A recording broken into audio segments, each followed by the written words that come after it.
Deal হলো এটা যে 20 লাখ নে আর ক্যান্ডির পিছনে ঘোড়া ছেড়ে দে।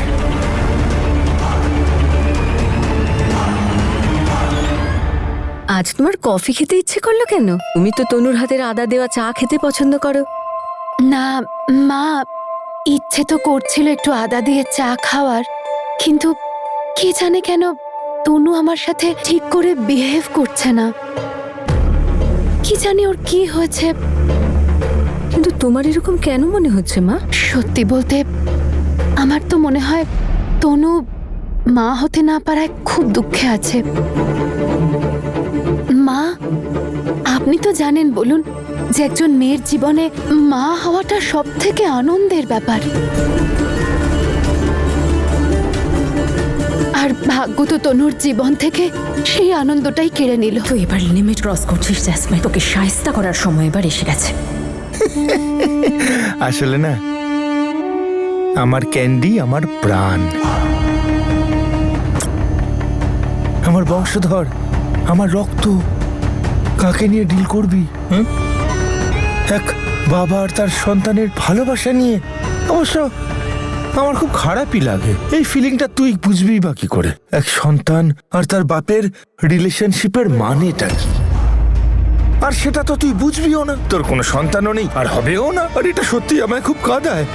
I understand from my heart.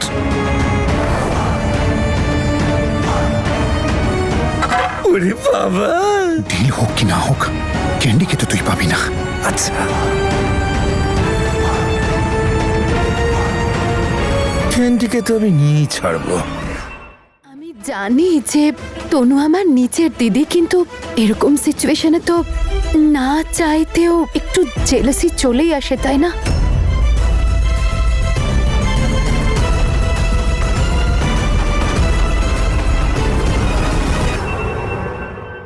না মা, আমার তো মনে হয় না তনুর কোনো রকম জেলাসি লাগতে পারে। কিন্তু তুমি চিন্তা করো না মা, আমি তনুর সঙ্গে কথা বলবো। হতে পারে ও হয়তো কোনো বিষয় নিয়ে চিন্তায় আছে।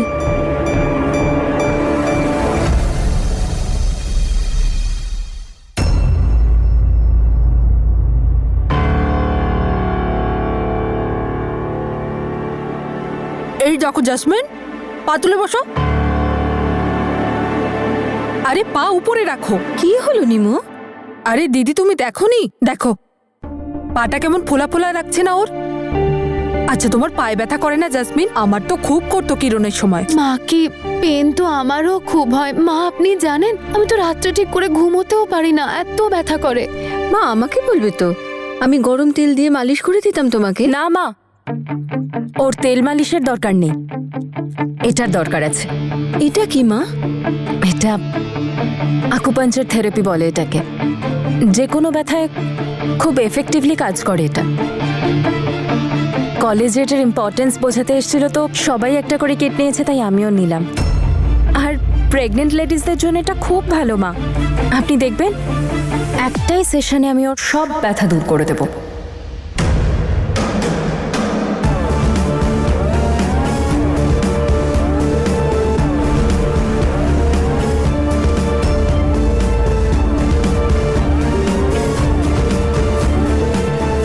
অনেক হয়েছে তোর চালাকি। যদি তুই ডালে ডালে চলিস না, তাহলে আমিও চলি পাতায় পাতায়, তাই তোর চালাকি আর চলবে না। এই মরেছে, এবার আমাকে এইভাবে বিরক্ত করবে, চুচ ফোটাবে আমার গায়ে। না না না, আমার এত ব্যথা করছে না, আমি ঠিক আছে, আমি এসব করব না। ভয় পেও না মা, কিচ্ছু হবে না। এই দেখো জাসমিন, এতে ভয় পাওয়ার কি আছে? আরে এটা তো আজকালকার চিকিৎসার একটা অংশ, খুব এফেক্টিভ। আরে করো তো। না মাকে, খুব এফেক্টিভ, কিন্তু আমি করতে চাই না, আমি যাব। মা কি মা, আপনারা ওকে ঠিক করে ধরুন, আমি ওর ব্যথা এক্ষুনি কমিয়ে দিচ্ছি। বসো মা, কিচ্ছু হবে না, বসো। প্লিজ মা, আমি জানি কিচ্ছু হবে না, কিন্তু আমি করাতে চাই না, করব না আমি। আরে কিচ্ছু হবে না, নাও না, উপরে তোলো। কিচ্ছু আরে, হবে না মা, কিচ্ছু হবে না। তুমি বুঝতেই পারবে না না। না না, আমার শুরু শুরু করো তো। করছে।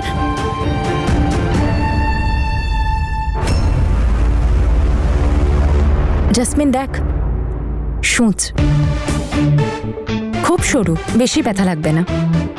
আর এমনিতেও মা হতে চলেছিস, কষ্ট সহ্য করার অভ্যেস করি না না না তনু করিস না এরকম প্লিজ। আরে মা আমি করতে চাই না, এসব বন্ধ করুন। আউ!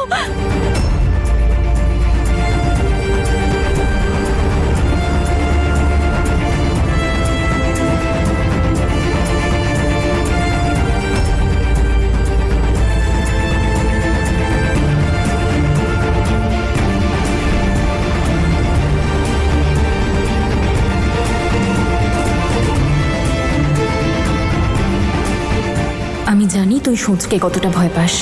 তোর সন্তানের কোনো ক্ষতি আমি হতে দেব না, কিন্তু তোকে আমি ছাড়বো না। এটা কি করে হতে পারে বীর? ক্যান্ডির প্রতি এত ভালোবাসা ওর কি করে জেগে উঠলো? ও তো দিদিকে বারবার বলেছিল অ্যাবর্ট করাতে। তনু, আমি নিজেও এটাই ভাবছি যে সাডেনলি ক্যান্ডির প্রতি এত ভালোবাসা কোথা থেকে এলো। কিছু একটা আছে যেটা ওর মাথায় চলছে, যেটা আমরা বুঝতে পারছি না। কারণ এটুকু শিওর যে অমরজিতের ক্যান্ডিকে চাই না। তাহলে ও চায়টা কি সেটাই বুঝতে পারছি না। আমার তো এই কথাটা ভেবেই টেনশন হচ্ছে যে ও নেক্সট স্টেপটা কি নিতে চলেছে। অমরজিতের ক্যান্ডিকে চাই না, তাহলে ও চায়টা কি সেটাই বুঝতে পারছি না। আমার তো এই কথাটা ভেবেই টেনশন হচ্ছে যে ও নেক্সট স্টেপটা কি নিতে চলেছে।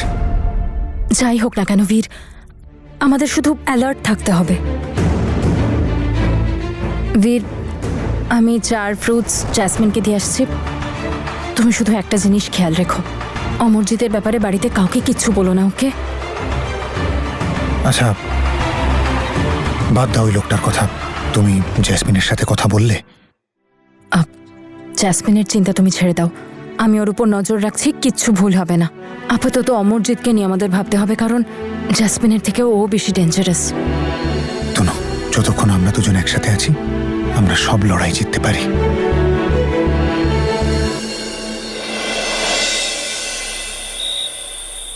ক্যান্ডি প্লিজ খেয়ে নাও সোনা।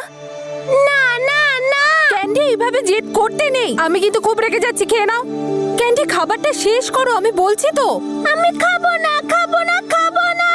ক্যান্ডি খেতে চাইছো না কেন তুমি? আমি ডাল আর রুটি খাবো না, আমি মাখন আর মিষ্টি খাবো। না, আর মাখন আর মিছরি কেন খেতে চান আপনি? তার কারণ শ্রীকৃষ্ণ এটাই খেতেন। ও হ্যাঁ দিদি, কাল তো কৃষ্ণের জন্মদিন। আমরা সবাই মিলে একসাথে পালন করব। আর বাড়িতে তো এবার বংশধরও আসছে। ছোট্ট মিষ্টি গোপাল সোনা আপাতত সে জ্যাসমিনের গর্বেই খেলা করছে। এক কাজ করলে হয়, আমরা জ্যাসমিনকেই দোলনায় বসাবো। এরকম পরিস্থিতিতে উৎসব কি করে করবে নিমো? এরকম পরিস্থিতি মানে কি হয়েছে? এই পরিস্থিতি মানে অ্যাকচুয়ালি ভীষণ গরম তো। কেন পালন করবো না গোপালের জন্মদিন? বাড়িতে উৎসব হবে, লোকজন আসবে, আনন্দ করবে, ওপরওয়ালা সবাইকে আশীর্বাদ করবে। হ্যাঁ, কি পালন করবো তো তনু, কি তাই তো? হ্যাঁ একদম। আচ্ছা তাহলে ঠিক আছে, উৎসব তো হবে, কিন্তু সব প্রস্তুতি তনু তোমাকে করতে হবে। আপনি নিশ্চিন্ত থাকুন, আমি সবটা সামলে নেব মা। হ্যাঁ তাহলে সেটাই ঠিক আছে, আমি তনুর অ্যাসিস্ট্যান্ট হয়ে তনুকে হেল্প করব। অ্যাসিস্ট্যান্ট নয়, প্রেমিক বলো দাদা। আরে তোমার তো শুধু সুযোগ চাই বৌদির আশপাশে ঘোরার জন্য। তোর সিক্রেট আমি ফাঁস করব সবার সামনে না?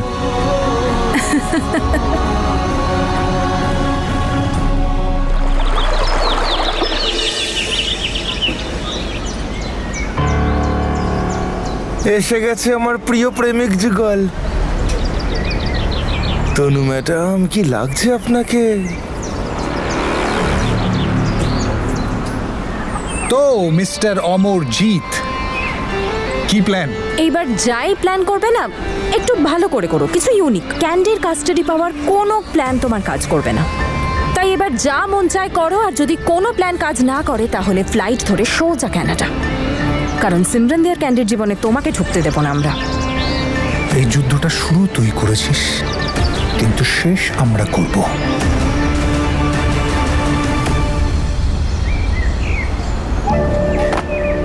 সেটা তুই নয়, সময় বলবে।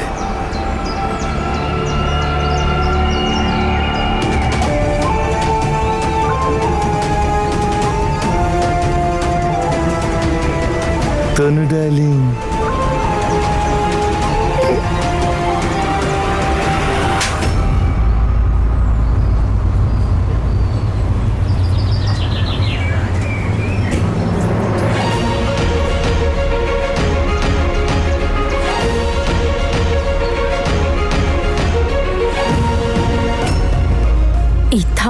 তুই ভুলে যাস না অমরজিৎ, কারণ এরপর তুই যদি কোনো গন্ডগোল করিস তার পরিণামই থাপ্পড়ের চেয়ে অনেক গুণ বাজে হবে। চলো, পেট ভরে গেছে? এসো, যাও।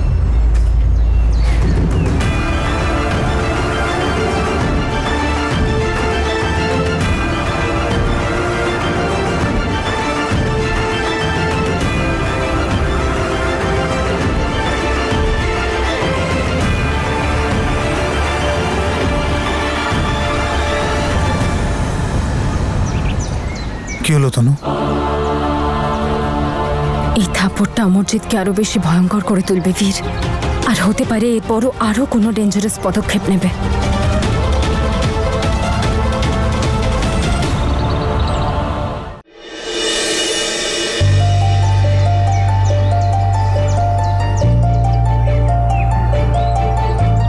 যশ,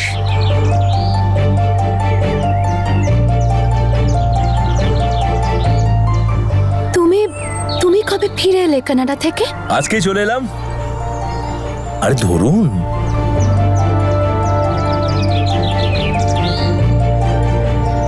থ্যাংক ইউ। নমস্কার। নমস্কার। যখনই জানতে পারলাম তুমি এখানে রয়েছো তখন ভাবনা চিন্তা না করে চলে এলাম এখানে। আশা করি মাইন্ড করোনি। না, ইটস ওকে। ঠাম্মি, মা ও যশ, আসলে আমি বলেছিলাম না আপনাদেরকে যার সাথে আমার বিয়ে। নমস্কার। বেঁচে থাকো বাবা। বাবা, তোমরা বসো, কথা বলো। আমি তোমাদের জন্য চা পাঠিয়ে দিচ্ছি। আসুন মা।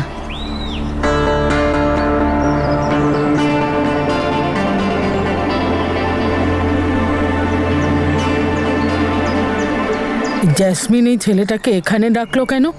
মা, এখন জেসমিনের ফিউচার তো এর সঙ্গেই হবে, তাহলে আমরা বাধা দিই কি করে? চলুন। কিন্তু জসমিন, তুমি শ্বশুরবাড়িতে কি করছো? আই এম সরি যশ, আসলে আমি তোমার সাথে এই ব্যাপারটাই ক্লিয়ার করতে চেয়েছিলাম যে আমি এখন তোমাকে বিয়ে করতে পারবো না, যতদিন না আমার বাচ্চা জন্মাচ্ছে। কারণ এই বাচ্চা এই বংশের বংশধর, আর একে আমি কিছুতেই কানাডা নিয়ে যেতে পারবো না। জেসমিন, তুমি কি আমাকে এতটা সেলফিশ মনে করো? আরে তোমার কোনো সিদ্ধান্তে আমার কোনো আপত্তি নেই, তোমার খুশিতেই আমার খুশি। আর তুমি জানো, তোমার এই দৃষ্টিভঙ্গির জন্যই আমি তোমাকে এতটা রেসপেক্ট করি। শুধু তোমার ডেলিভারিটা হতে দাও, তারপরে তোমাকে আমি সারা জীবনের জন্য কানাডায় নিয়ে যাব বিয়ে করে, তোমার স্বপ্নের জায়গায়। থ্যাংক ইউ সো মাচ যশ। আমি কোনোদিনও ভাবতেই পারিনি যে আমি তোমার মতন একজন আন্ডারস্ট্যান্ডিং লাইফ পার্টনার পাবো, যে যে আমার সিচুয়েশনটা এত ভালো করে বুঝবে। Thanks a lot. It's okay. আচ্ছা, এখন আমি আসছি। আমি চাই না আমার জন্য তোমার শ্বশুরবাড়িতে তুমি অকওয়ার্ড ফিল করো, বুঝলে? কিন্তু আমি দেখা করতে আসবো, ওকে? কিন্তু আমি না তোমাকে ছাড়া একদম থাকতে পারছি না। আর হ্যাঁ, এক সেকেন্ড দেখো, this is our new house in Canada. এটা রেডি করতেই গেছিলাম আমি। ওয়াও যশ, এটা তো খুব সুন্দর, তাই না? হ্যাঁ। এখন শুধু তুমি তাড়াতাড়ি আমার সাথে চলো, আর ওই বাড়িটাকে